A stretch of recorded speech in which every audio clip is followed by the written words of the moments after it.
Good evening, everybody. My name is Carla McNeil. I'm the Managing Director of Learning Matters, and it is my absolute pleasure this evening to be joined by two fellow parents, Beck and Katrina, who are going to join me in a discussion this evening about what it's really like to parent a dyslexic child.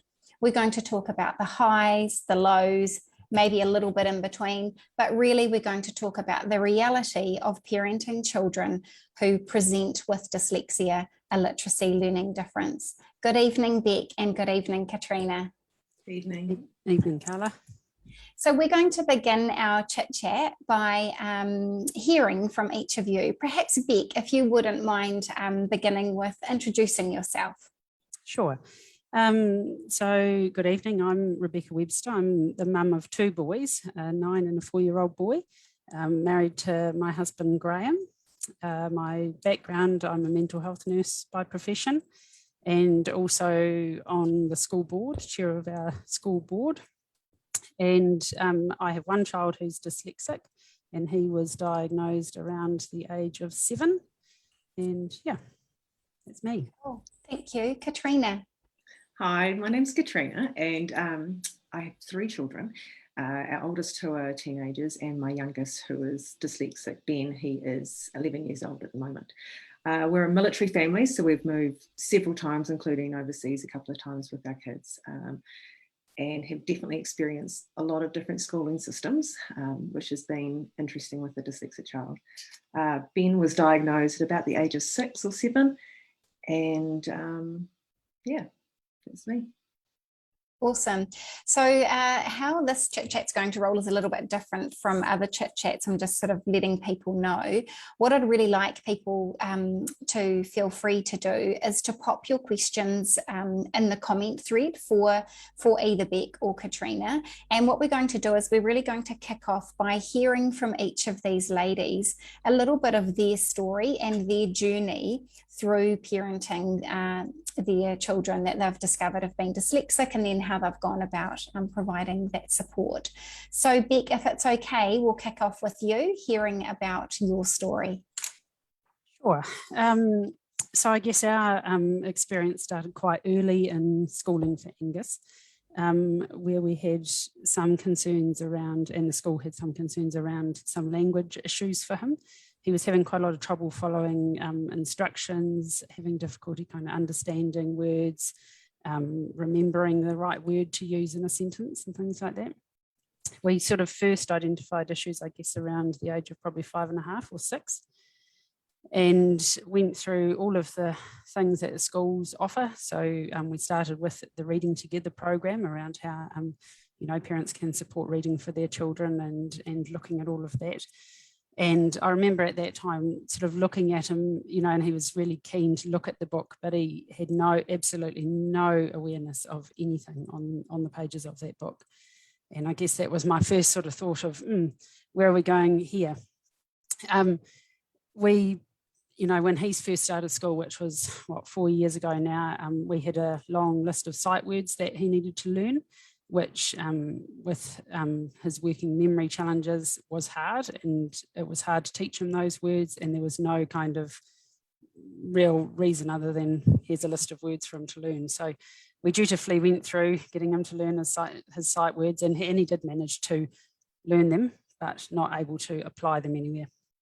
So we started to identify that there were some literacy problems, and I think at that point he was seen by the RT Lit at school, and we also started to work through and I started to do a whole lot of reading around kind of literacy problems. I guess it's not something I had ever thought about.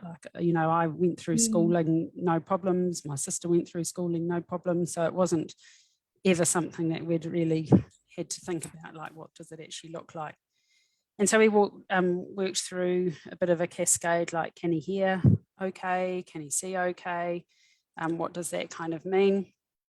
Our first assessment was around auditory processing disorder, which led us to some input with a speech language therapist, which we continued with for a couple of years. That was probably the best investment in his early intervention. the work that she did around sort of engaging him around phonological awareness and supporting his language development and that, and really just helping him to still keep that positive disposition for learning, because that's often the biggest challenge for these kids, is how you keep them engaged, when things are so hard. Beck, can I just ask you that, you sound, as you're talking, like you're talking about, the things that you recognized. How did you know the things to look for? How did you know? Was it through the reading that you did? Like, how did you make the connection that well, I think what that you were was seeing was valid? Yeah, I think that was the start, like actually, like doing quite a lot of Googling, for want of a better thing, but actually landing on the right kind of pages to actually help you with, where do you start? Like, and hence we started with can he hear, can he see? Because without those two kind of things quite clearly ticked off, And then I guess we just started down the next step. So he's been seen a couple of times for one-off sessions with the RT Lit, and has had a block session with them over the time. The school have worked with him with Gail Gillen Phonological Awareness program that was recommended by RT Lit. They didn't recommend that he went into reading recovery, which now I know a whole lot more about it. I was quite pleased about. Our school was also part of the Better Start literacy program, which I was really excited about, because I could see the delight in his face when using those sort of more decodable texts, and just the enthusiasm from him when he could actually master a book. So we kind of have carried on around that. Around that time, we also had an educational psychology assessment and occupational therapy assessment, both of which just kind of contributed to that picture that you kind of need to develop of your child's strengths and difficulties, and how to best target intervention for them. And I guess the biggest turning point for us was in lockdown last year, when obviously, like the rest of New Zealand, we had a lot of time at home, and it was the first time I could really see him disengaging from his learning. It was the first time in his entire life that he wouldn't pick up a book, that he wouldn't try and write, because it was all too difficult. So it was at that point actually that I managed to get hold of Carla, because I guess I was a bit nervous about going down the track of another assessment. Like, we'd had quite a few assessments, but the actual action and intervention following those assessments was the bit that was kind of like, what's the plan after all that assessment? So it was at that point that we started with, we're in Christchurch, so that we started with a tutor from Learning Matters, and have been going there weekly ever since. And just the difference has been amazing in terms of just his enthusiasm to go, but his self-confidence around actually he can master these things and he can actually succeed. So it's been just fantastic. Beck, what's been the time frame of your journey? Like, how long, over what period of time did all that occur? Probably from a few months after he started school through till now, and I don't think it ever stops. No. And how old, exactly is he now? He's 9 and a bit. Yeah. And I would agree in saying, I have a son who's nearly 19, and I don't believe it will ever end. I get an SOS on a Friday afternoon saying that an assignment is due, and can I please jump on FaceTime and help him complete that? And so I think it's and it's not that you can find one approach that is going to be the approach for them forever. It's continually having to just redefine as different strengths develop or different skills develop, just having to kind of redefine and keep extending them as well. And building our knowledge, right? Our knowledge. Right. I think there's a whole lot of phases in the educational pathway, isn't there? And Yeah. so as a result, we as parents have to build our knowledge along those phases. Yeah, I often Thanks. feel sorry for people if they ask me too much now, because You're like, how long have you got? yeah, that's right. Did you want to come? Did you want to come for a cup of tea, or did you want to come for the weekend? That's right. That's right. Yeah, absolutely. Thanks, Beck. Okay, we'll switch over to you, Katrina, and if you can give us some insight into your journey. Cool. Well, our journey kind of started very similar time to Beck's, in terms of we watched Ben not have a very good language. Nobody could understand him except me, from age of 3 through to about 6, and he went off to primary school with very little language, and we could see the signs quite early on, because his older 2 siblings had sailed through that time period. And then we spent a year in New Zealand, his first year of primary school, and we just floundered. We spent the whole first year floundering. We went for auditory processing testing, where they couldn't formally diagnose because he was too young. We had a speech therapist who was doing a great job, but couldn't give us many hours and couldn't give us a lot of time. And that cost a lot of money as well. And we were also trying to get sort of help through school. And there wasn't really a lot going on, mainly because they couldn't tell us what they thought was going on. After that first year, we moved to Hawaii. And while we were living in Hawaii, we probably got our biggest amount of support. Our first few months there, I explained to his teacher what his issues were. She went straight on the ball and just started assessing every little thing. She's doing lots of little tests on him, and she pushed that up so that she could take that to her next one up. And from there, things started really rolling for us. And he got a lot of support. He would leave his classroom every day just during reading and writing times, and he would go into a multisensory classroom where he felt supported, like he felt encouraged, and he came out of there happy every day, because it was only a group of 5 kids. This is so unusual, like in terms of experience in New Zealand. There was a group of 5 kids. There was 1 main teacher, and then there was 3 teacher aides. Like, it's not something you hear of very often. Yeah. And I couldn't believe it at the time. We were so lucky. And they would do everything from yoga in the morning to calming techniques, as well as looking at his reading and his writing, and working on all of his structured literacy and everything. So they kind of did a whole balance thing. And he never felt like he was being pulled out because he was dumb. Like, he always felt. Was this a specialist school for children with dyslexia? This was not a specialist school. This was a run-of-the-mill school. However, his teacher sounds amazing. Really push for him. It was. His teacher had to really push for him to be there. So he was lucky in terms of the fact he was really bad. His literacy was so far behind everybody else. And he also got free speech therapy as well. And that was in addition to it. The school had speech therapists in the school.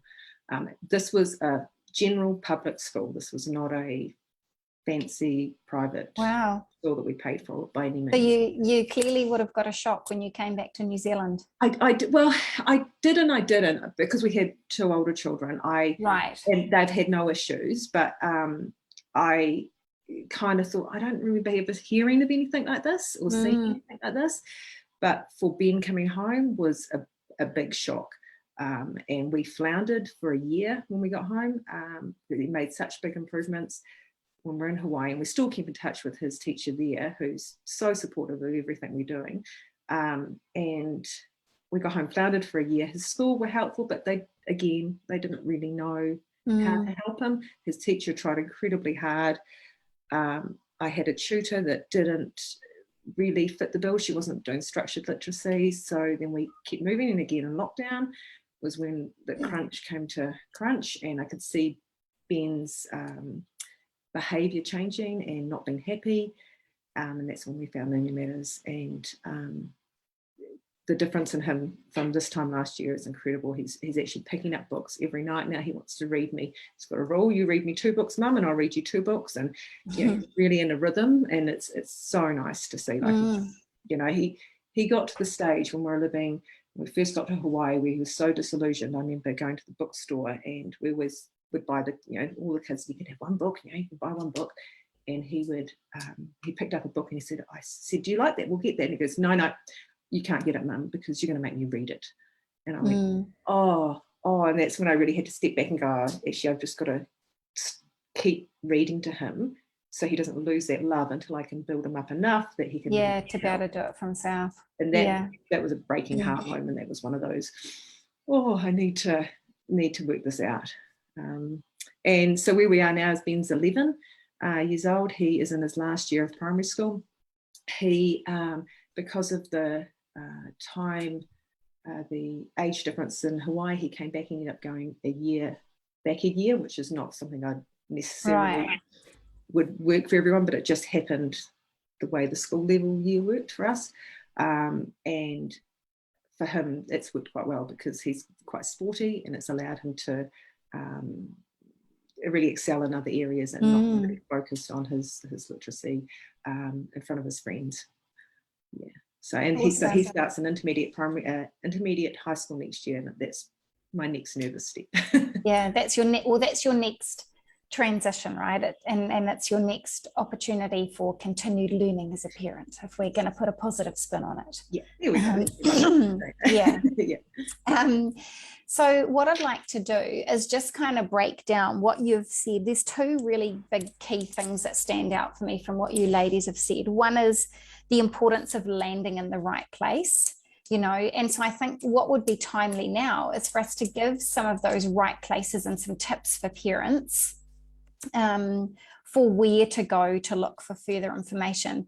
And I know the New Zealand Dyslexia Evidence-Based Facebook page has been of huge support and help for you too when you've been navigating your way. So that is clearly somewhere that you would recommend that parents who are starting out on this journey, or at whatever stage, get amongst those files. And Sharon's done such a great job of adding a wealth of information there. Yep. And I think since, I was actually part of an earlier Facebook page that then became the Dyslexia Evidence-Based page. So actually seeing the development in those resources and, all those files and that over time, there is just such a wealth of information in there in terms of how to step through things from an early intervention plan meeting to just everything. Yeah. The other thing that I want to lead parents to that are starting out is the fact sheet that's on our website. That's a really good place for parents to land too. So then the second thing that crops up for me is that for parents, we really, really need to know what to look for. We need to, we always say trust our gut, but it's more than that. How do you know what to look for? How do you know that it's warranted, when you're worrying about something and having so many sleepless nights? So both of your stories are quite similar. And if I was to share my story with my own son, it would be very similar again to what both of you have just said. So if you were to share with parents, one or two things in particular from your own experience that they should look for in their own children as they are becoming a reader, speller, and writer, what would you say to them? For me, it was definitely watching, and I know we're not supposed to compare children, but it was definitely watching Ben's peers around him move ahead on any of the reading charts or the colour wheel or whatever it was. I'd see them moving ahead, and I would see Ben sitting there, and they'd try and sort of push him up, and I knew that he wasn't even ready to go to the first level, let alone anything else. That, and for me, and I know for Bex as well, that the speech thing should have been a huge trigger. Trigger. Yeah. That was definitely my issues. I think I'd completely agree with that. And I think if you as a parent have got that gut feeling, then there is something to follow there. It's not it's not something that a teacher can say, well, no, it's okay because they've done, 2 sentences this week, they've written 2 sentences. If you think there's an issue there to keep unpicking. And, I think right back to the very early thing that we did at school, which was that Reading Together program. And I remember the teacher at the time saying, now when your child is starting to read, you'll know when they've got to a colour that's too difficult for them, because every second word they'll get wrong. And I remember us, right on the second, book level, looking at these things, thinking, I don't think there's been any right, there's, you can see those problems quite early on. And I think there's probably not enough information for parents around the link between, you know, decoding and being able to read and actually encoding and writing. Yeah. And actually you can see, you know, some children come through school who may well have developed some kind of reading skills, but actually they get to the ability to actually spell and write, and actually it kind of falls apart. Yeah.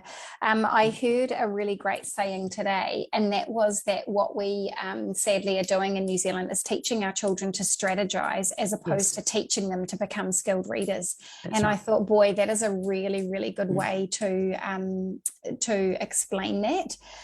Just to pick up on what you said about the decoding, which is reading, and the encoding, which is spelling or writing.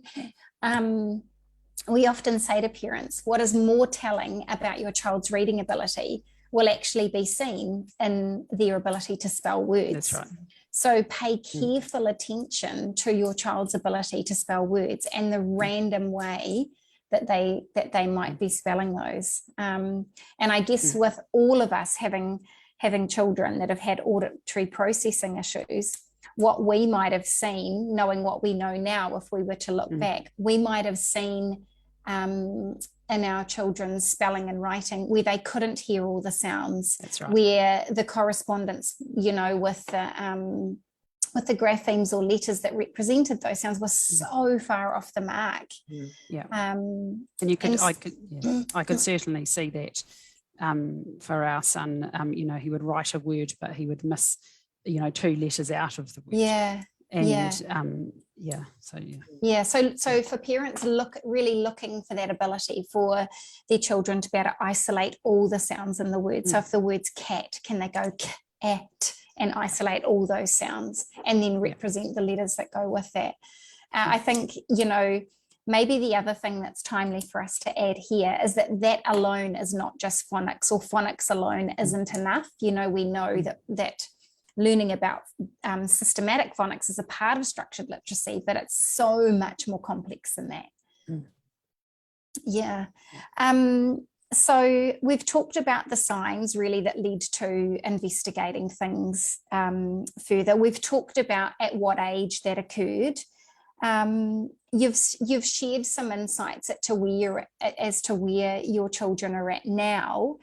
But where are you at now as parents? Where are you at now with pushing your way forward? You know, you're both in sort of different places. Perhaps if we go to you first, Katrina, because you're about to embark on an interesting transition. Knowing what you know now, having experienced different schooling systems, how might you approach your transition as you change schools? So it's been 6 to 8, 10 months of spending hours on the computer pretty much, and visiting schools and trying to find the right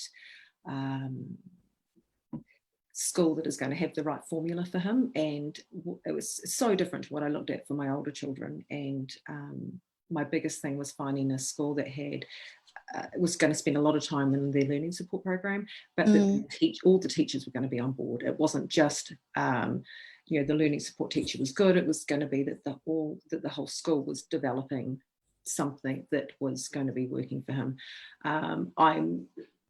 It'd be so interesting to do this talk in a year's time when he's there, and I can tell you hopefully that it's worked. But the school that he'll head to does seem to have an amazing learning support program. When I spoke about him doing his extra tutoring, they were really on board with that, and they seem to be saying the right things. But you know, like with anything, you don't know till you get there. And I do have a backup plan. So, you know, it's an intermediate high school, so that could be 2 years, and then a backup plan is a different high school after that. I got to say that definitely for me, a lot of my research and looking at stuff, I got so bogged down with all the information, and that kind of added a lot of stress to what we should do and where we should go. And Learning Matters has made a huge difference to that, because it's given me some order, and I feel like I can drown out the rest of the noise and I can have a focus. And that was a huge benefit to our whole family, because it's given Ben focus, it's given me focus, and we're not floundering, we're just So I feel like even if the school doesn't work, we've still got a tutor that's going to do the same thing. I'm going to be doing the same thing with him. So we've still got a focus there. It'll just be keeping his happiness up, for want of a word, his positive energy. Wouldn't it be great though, you know, to a little bit play devil's advocate perhaps? Wouldn't it be great if you didn't have to do that? It would be amazing. Wouldn't, you know, like for us, wouldn't it be great if Learning Matters didn't have to really truly exist to a certain extent, because actually that was happening in tier 1 classrooms. So I do need to say that there. I think that is really important. And I think let's come back to that. Let's come back to that discussion. So what about for you, Beck, in terms of where you're at now and your journey in terms of your advocacy role as a parent and the success that your son is having? So so we're still engaged with seeing our Learning Matters tutor every week. And I know you said we'll come back to it, but it would be great to not have to take him out of school, to go and see that Learning Matters tutor every week. And, you know, some weeks there's things on at school he doesn't want to miss. And, you know, we have to kind of work around those things. So that would be good. I guess now we've got a very supportive teacher this year who's really keen to learn and understand kind of the best way that he can be supported and that she can work with him, and the benefits for not just him but other children in the class are fantastic. So that's really good. I mean, we just continue to keep focusing on trying to keep him engaged in his learning and his reading. Like we do quite a lot of stuff with audio books and, you know, any other ways that we can expose him to language that's not stuff he's having to, you know, work hard to pick off a page. So, you know, he does a lot of drawing stuff from YouTube and those things that kind of help you with instructions and developing language without, that sort of cognitive task of having to really try and stretch it out. So, and, you know, just continue to find the things he's really good at. So, you know, it turns out he's actually really good at maths. And if you remove the challenge of actually reading a word maths problem, as I've just found out this term, he's actually very good at maths. So, but, you know, you add in the complexity of the literacy to a maths problem, and suddenly if you're not asking those questions right, you don't get the answers. So yeah, it becomes really, really daunting for them, doesn't it? Yeah, and everything compounds upon itself then. So it's just continuing to try and you know, work through those, you know, what is the best way to kind of, you know, support them with those testing and, you know, what approach at school works, and certainly having a coordinated approach across school and, you know, the work he's doing with his tutor is extraordinarily helpful, down to the spelling words he's got each week, because it just means that, you know, so that's kind of where we're at. I can remember a time when, you know, when you talk about having a coordinated approach, I can remember when my own son transitioned into year 9 and he obviously went to a different school. And I developed a student profile template that I thought would be useful to use to communicate his who he was and what his strengths were and what his challenges were. And admittedly, I thought what a great opportunity to provide some free PLD to those people who we're working with. And we were really fortunate that the school that William attended had an incredible learning enhancement unit with an incredible team. And so we had a meeting with them, and then we had a meeting with each of his subject teachers. And one of those subject teachers pretty much turned around and said to me, you know, you do your job and I'll do mine. And I just sat there and thought, yeah, okay, you have to work a little bit harder here, Carla, and just suck it up, take some deep breaths, and so I did. I backed off. I completely backed off that teacher for a little bit. All the other teachers seemed to be on board with developing their understanding, and I think they could see links to what I was sharing about how he presented with what they were seeing in other students in their classes as well. So I think that was quite useful. But long story short, after just backing off with this one particular teacher a little bit and giving him some space, and then going back and reapproaching it really softly, that particular teacher, who was a maths teacher, ended up being his biggest advocate in his 5 years of secondary school. And the relationship that I built with him in the end, and the relationship that William did, was just absolutely incredible. And so I wanted to share that because I learned so much from that experience. Yes, I was pretty brassed off when I walked out of that meeting. I was hurt. I was disappointed. I felt quite disrespected as a parent. But I think my key message here is we can learn from that, and we have no choice. And I'm sure you ladies will agree, as parents of children with a specific learning difference, disability, whatever we call it, we have to pull our big girls' pants up, or our big guys' pants up, and learn the skills to be able to go back and back again for our child. Yeah. Yeah. I often think it feels a little bit like 2 steps forward and 1 backward sometimes. Like you can kind of sometimes have a meeting or a interaction, and certainly over the years we've had meetings or interactions where you think, oh, this is great, we've got such a good plan, and then not, and then you're back to to working through that again. So but like you say, I mean, we're our child's biggest advocates, so we have to keep going. I think there's one other thing that I'd like to add to that, and I'm really interested to hear your experience on this. We talk a lot about IEPs.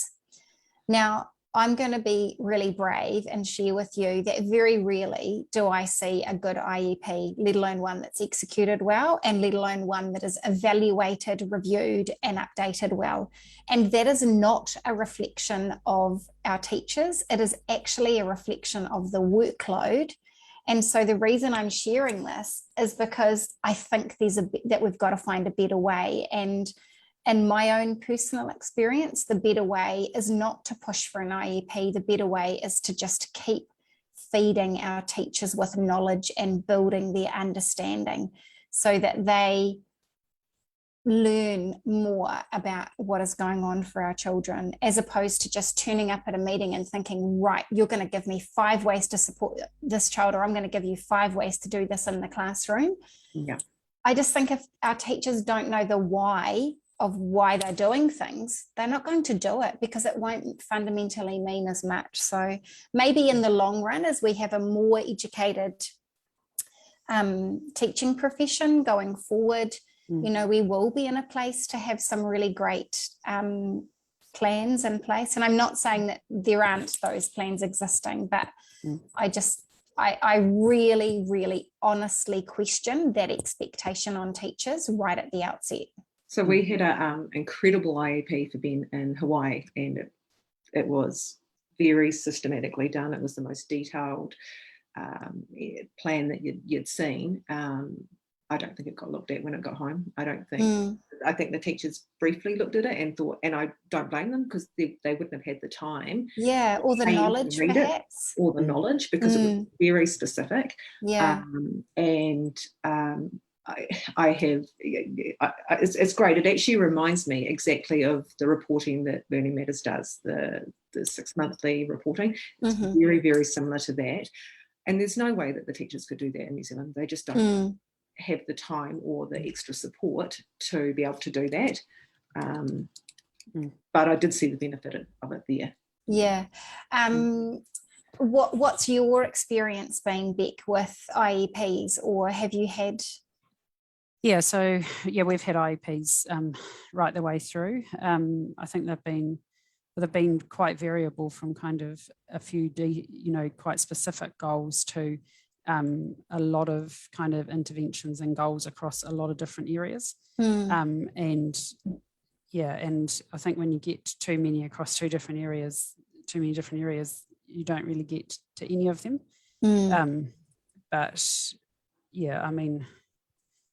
I guess the only real benefit is the opportunity to meet with the SENCO and the Learning Support Coordinator in a more formal process, really. Yeah, because definitely. otherwise you don't really have that opportunity. So for those people who are listening who don't know what an IEP is, it's an individualized education plan, and education is full of acronyms. But so maybe what we're saying here is that, really think and do your research around if you're requesting an IEP, what that looks like, and I just always come back to the power of relationships with people. I think if you don't have a relationship with people, it's really hard to move forward. I learned that very quickly in my lack of relationship with the maths teacher in year 9. And I had to work hard to build that, and then we were all good. So, yeah. What do you dream of? What do you dream of for these children, for your children, I'm going to say for our grandchildren, because it's highly likely that the 3 of us are going to hopefully one day become grandmothers, not too soon, in my case. I hope that's but because we know dyslexia is neurobiological, so, what do we hope for? What do we hope for? Obviously, we want things for our children, but if we were to look forward in our next generation of children, what would it look like in New Zealand? Well, my thought on that is that, we should have a clear pathway for all children in whānau who need support, because it shouldn't be down to the individual family or parent or caregiver to be trying to navigate a system that has so many holes and potholes in it. It should be kind of an explicit system that actually, takes away that kind of chance that you stumble across the right intervention or assessment. And then, so what would that look like? What does your ideal schooling picture look like, Beck? I know that's a hard question, and I am putting you on the spot because I know that you are. You are a board chair as well, so I know that's really tricky for you to navigate through that. But so, what are you hopeful for in terms of building teacher knowledge and practice? Well, I would certainly like to think that all children coming into schools in New Zealand, that early new entrant teachers should be able to identify kind of where children's phonological knowledge is at when they start school. Because, thinking about our experience, if we'd had a really good handle on that to begin with, that would have helped enormously. And then certainly having a, systematic and scaffolded approach across all schools, so that, it doesn't matter whether you start in the entrant classroom and their approach is one thing, you're not moving to another classroom which the teacher's been on a different course and has got a slightly different approach. So, I guess our experience, when I look back over the number of different programs our son has been exposed to, all with different kind of approaches, actually that's really confusing for children and for families, because it's quite hard to, navigate that. So, that kind of standardized, scaffolded approach is, I think you've nailed it. When I think about the work that we're currently doing across the country, I have the privilege of sitting with really, really passionate, dedicated, committed, onto it school leaders and teachers. And we talk about building a consistent, evidence-based educational pathway across the school. And, we cannot build a consistent educational pathway across a country if we don't have it right in our own neighbourhoods and communities first. So I agree with you wholeheartedly. And, just to add to that, what we know is that what is right for the dyslexic brain is right for every brain. We now know that all brains learn to read in the same way.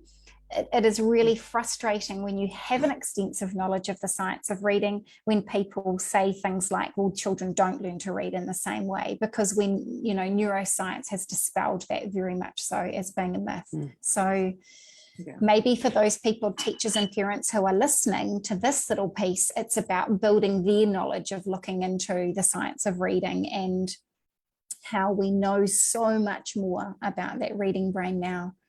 I don't just think it's just about, it's definitely about that, but it's also about the way our classrooms have changed quite a bit. Our classes have got bigger. They don't have enough teacher aides in the classrooms. They've turned into open plan classrooms. My son's in a classroom where there's 2 classrooms right next to him with no doors on either side, and the noise volume, I don't know how many people can learn that. So that is definitely changing. We're building classrooms that are open and not giving people that quiet space to learn. And then also the other thing I think is really important is giving that training to teacher aides. And I know that there's been a bit of government spending in that area, but it's not, I don't think it's filtered down everywhere yet, and I don't think there's quite enough of it to be a lot of extra help. Do you both wish to see structured literacy implemented in particularly early years classrooms? Yes. Yeah, definitely. Yeah, I've got a son who starts school in February, and fingers crossed. That's right. Yeah. I mean, we say so often, when you know better, you do better. And I do think we need to acknowledge the huge shift in practice for teachers. You know, I myself have to confess that I was a school principal who actually did not know how children learn to read. I was a mother, a teacher, an advisor, a principal who literally sat with my children on the couch and got frustrated when they said the word on one page and didn't say it on the next page. And I'd tell them, you know, I literally did think that children learnt to read through exposure and pretty much from memorizing. I won't be alone across the teaching profession. So I think it's really important to acknowledge that. And I do observe teachers really going through a grieving process when they learn about the science of reading. And this was me too. I have one boy who I taught in year 6, who I now know was profoundly dyslexic.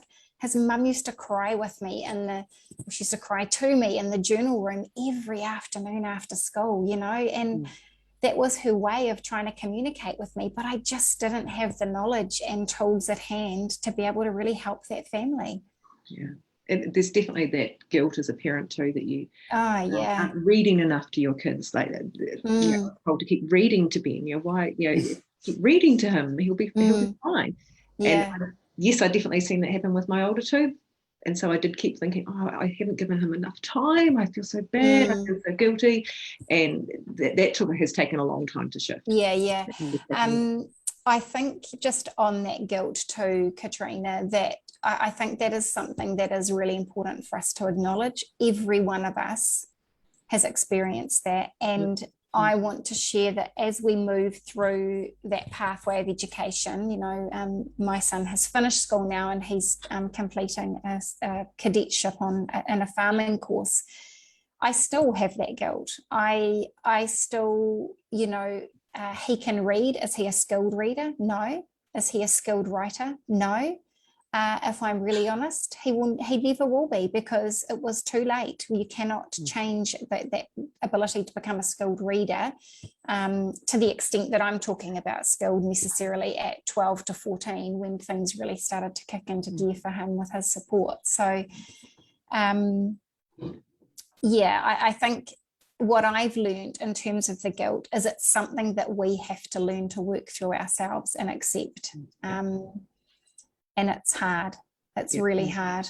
And I think the other, because I think my Ben might be quite similar in a lot of ways, and giving yourself permission to allow them to use technology, and that it's not it comes with that guilt, because you get a lot of people saying that, you know, audiobooks, but that's not reading, and I'm like, but that's still knowledge going in. That's audiobooks have been a saving for him, allowed him, you know, to open up to everything. And I struggle with the technology. I know there's an amazing amount of technology out there that's really helpful.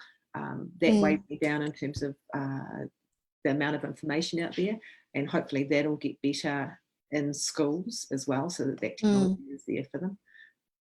I think you're right about the information. I will confess myself, at times I find it overwhelming, you know, and I live, breathe and work in this space. For those who don't, I can just, it's massive, it really is. Access to technology, Katrina. So our school is a digital immersion classroom from year 4, so this year I was really nervous about that in terms of the impact on writing and things. But what's been really amazing is the ability that Angus has developed to actually access learning about stuff, because he can now find and search stuff on Google that he wouldn't be able to go and read in a book, but he can watch a video on something. And just really, so although I was very nervous about it at the beginning of the year, actually he's learned so much from being able to follow up and search stuff that they're talking about in class. So it is that. I agree. I think I just wish that I understood all the technology that's out there to help him, because I know that Ben's the same, he's definitely tapped into a lot of that, and that's been so helpful for him. There's a really great Facebook page with a wonderful lady called Kate Spragg, and the page is called AT Toolbox, Assistive Technology Toolbox, and Kate does such wonderful work in this space. I really, really encourage anyone who's listening to jump on and join her page and follow. She's got a wealth of knowledge and is really, really supportive for people who want to connect with her. We've had a couple of questions come through. So the first one is, did you have to work quite hard with the school? We've sort of touched on this a wee bit, or I shared a little bit of my story. Did you have to work quite hard with the school to push for them to cater for your boys' needs? I don't think I've worked hard with the school. I've worked hard with the teacher. I found the school too big. Right. In terms of, the personalities in the school and the principal and that sort of thing. But I found if I worked and became very happy and confident with the teacher, then she was very willing to help and follow the program that our Learning Matters tutor had done. That for me, that was how. And so, well, do you think potentially, Katrina, that'll be your approach as you transition? You'll go, because it's obviously going to be probably a bigger school. Yes. That it will be, again, if you have a homeroom teacher, that it'll be about working with that teacher to build that understanding. Absolutely. So the way we've approached him starting the school next year is the learning support teacher is coming to his current school to have a look, to see what she thinks, and then from there she is going to talk with me to discuss who his homeroom teacher will be, and then we're going to meet with the homeroom teacher, and then from there Ben is going to meet with them as well. So that that whole it's not just about the learning, that whole starting a new school, class, and all of those little things I know are going to be incredibly overwhelming for the first few months. So we want to try and lessen that as much as we can. That's awesome. What about for you, Beck? How have you gone about working through, developing relationships and getting support at your school?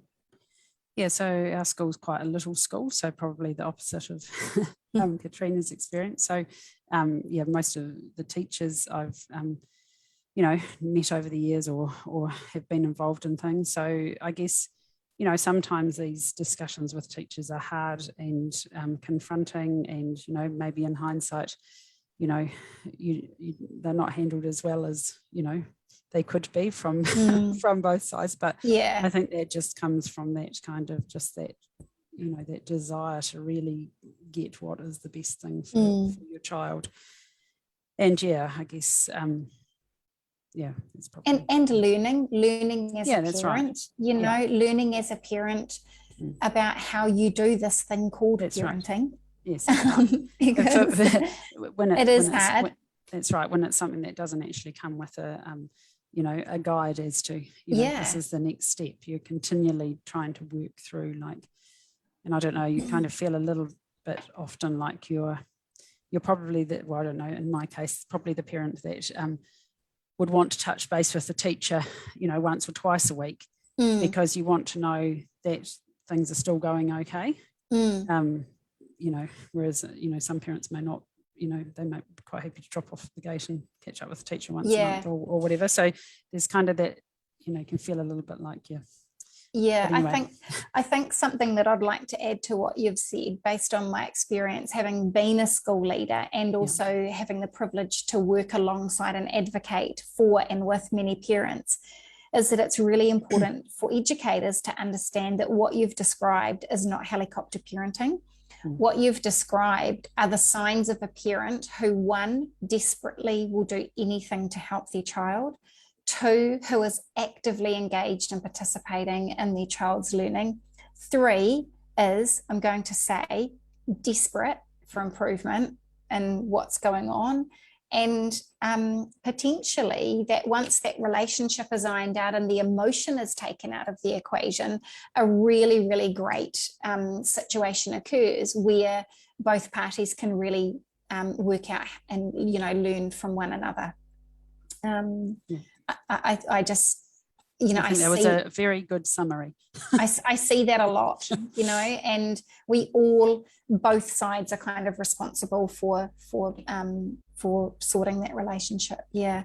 Okay. And another question is, this is a really great question. So it is about, do you advocate for this approach? And I think what this question is meaning, this has come through from a different channel, but it's saying, I think what they're meaning here is, well, it's obvious that you advocate, but what they're asking is, do you actively advocate for this approach? Who to?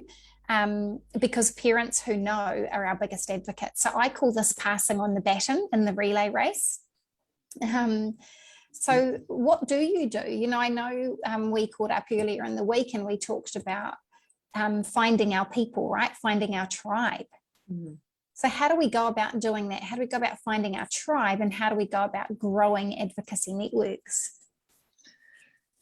So for me, we've moved a lot, as I sort of said at the start, and so every time we move, I'm that annoying person. I'm constantly going up to people and talking to them, and I'm trying to gauge who they are, and do they have a dyslexic child is always my thing, you know. Not quite as, that's not the first question I ask them, obviously, but maybe I the second. work my way around that. And, yeah, exactly. And I work my way around that to sort of get the approach and find out what the knowledge is of the school and how it's, you know, what's sort of being done. And then my next question is, and what tutor do you go to? And, you know, all of those sort of questions I'm constantly asking of other parents until I get sort of a consistent reply. And that's actually where Learning Matters came up, as well as me looking online, was hearing from a couple of other parents that were doing a similar thing. I can't remember what the question was, and I've rambled on. What was the... No, that's okay. The question was just around, how do you advocate? And you've just explained it beautifully. Okay, good. There we go. You pretty much put people in a corner and question them to the nth degree, I think, is what you've said. I do. To the point, so I teach fitness classes, and one client came in and she mentioned that her child had dyslexia. Oh my goodness, I got going. Can I help you? Yeah.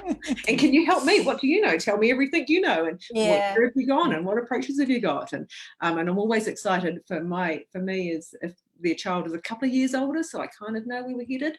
And then if they have a younger child, I'm always so willing to give as much information as we've learned. Yeah. So really what you're saying, Katrina, is that for you, you've found it important to try to surround yourself with people who you can have those conversations with. Absolutely. What about for you, Beck? Yeah, very similar really. And, you know, I'm quite fortunate in that I've got a couple of teaching friends who are specialists in various different things. So they were kind of quite instrumental in my early support. And yeah, now I've got a number of friends who've got dyslexic children and who are working through different parts of the system and assessments and things. And yeah, certainly in terms of advocating, yeah, even in my, I've been a mental health nurse for many years now, but I guess even in that, I now advocate for literacy stuff. It's not unusual for me to talk about literacy challenges and things there because of the impact that you can see on children's well-being. Yeah, definitely. My goodness me, it's been wonderful chatting with you ladies. And what I think we'll do to round up is I'm going to ask you for your top 3 tips for parents who are listening, and or parents/teachers, however you want to give a message to. What would be your top 3 tips. And while these wonderful ladies are thinking of those 3 tips, I'm just going to quickly share what my tips are and just a few reminders for Dyslexia Awareness Month. So the very first thing is that we are currently running a free webinar that is available in our shop on our Learning Matters website. I think if you look under, I'm not sure if it's under events or just in the shop, one of our team might actually tag that into the comments for those of you who want to hear a little bit more about this story. The second thing is that we have got a really great webinar coming up called Until Every Child Can Read, and that webinar is suitable for parents and teachers, particularly for teachers who are just starting out on their structured literacy journey. It's a 2-part series. You will get lots of amazing stuff, including assessments and a couple of scope and sequences to get you started. It's a really, really great webinar, and I think we've got a giveaway going on our Facebook page currently for that. And then get in and have a look at those free downloads on our website. Okay, Katrina, you look armed, ready to go with these top 3 tips. I've got my points written down. So for, if you've got more, that's great too. Okay. Is probably the first thing is that be prepared to make mistakes. Like you will choose the wrong tutor, you will choose the wrong school, you could do it quite wrong many times, but don't keep trying, don't give up, and don't get too overwhelmed by all the information out there, because there is a lot. Find your support, so find people, find your tribe, and then also find that tribe for your child as well. So making sure that they have a safe place or something that's outside of the hard learning to feel important. And yeah, that's my 3. Awesome, thank you. Beck. Well, my first one follows on nicely, Katrina, which is about, finding your child's strength, like find the thing they enjoy, find the thing they're good at, and do that. And then the literacy just keeps ticking over in the background. The next one would be around trust your gut. Like if you think something's not quite working, it's not quite right, advocate, discuss it, work on a different approach. And the third thing would be around just keep learning yourself, so that, forewarned, forearmed is forewarned or whatever, so that you've kind of always got the next thing coming along, whether it's the next set of, easy to read chapter books or whatever it is that you can kind of keep, engaging your child with. So, like I've quite often got little things tucked away that just, when there needs to be an extra little kind of engagement of something. Nice. So, like a present box. Yeah. But it's a reading box hidden. Yeah, something like that. But, like just, those kind of like little things that can just incentivize kind of engagement. Yeah. That's awesome. Thank you so much, ladies, for being willing to share your story, for being brave enough to do so. I know exactly how daunting that is. And I really trust that there are a number of parents and teachers who have been listening in this evening that have really valued and appreciated your ability to share your story from a place of integrity, in the hope that it makes a difference from others. So I really want to pass on my thanks on behalf of everybody that's listened to what you've had to say this evening. I'd just like to finish by saying that probably my closing tip is that whether you're a parent, a school leader, or a classroom teacher, you ultimately need to be the change you want to see. We cannot, not any single one of us, sit back and wait and expect that somebody else, for example, Ministry of Education, are going to roll out a change that is going to make a difference for all of our children. We need to be responsible for taking the bull by the horns and really being proactive in our learning and implementation of evidence-based practices to ensure that we're catering to all the needs of every single child. And I know that's a huge ask.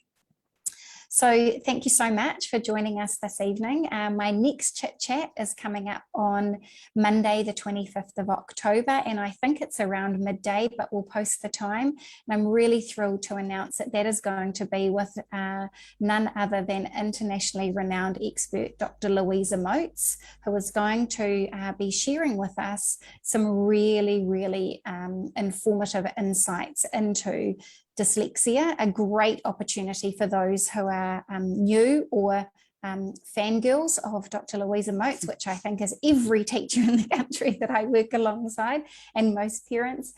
Great opportunity to have her on our page sharing some of her insights with you. So have a wonderful evening, everybody. Keep up with the fantastic work that you're doing. Thank you all so much for your support through Dyslexia Awareness Month. And we wish you well as you make a difference to your own dyslexic children or the dyslexic children that you teach. Good evening, everybody.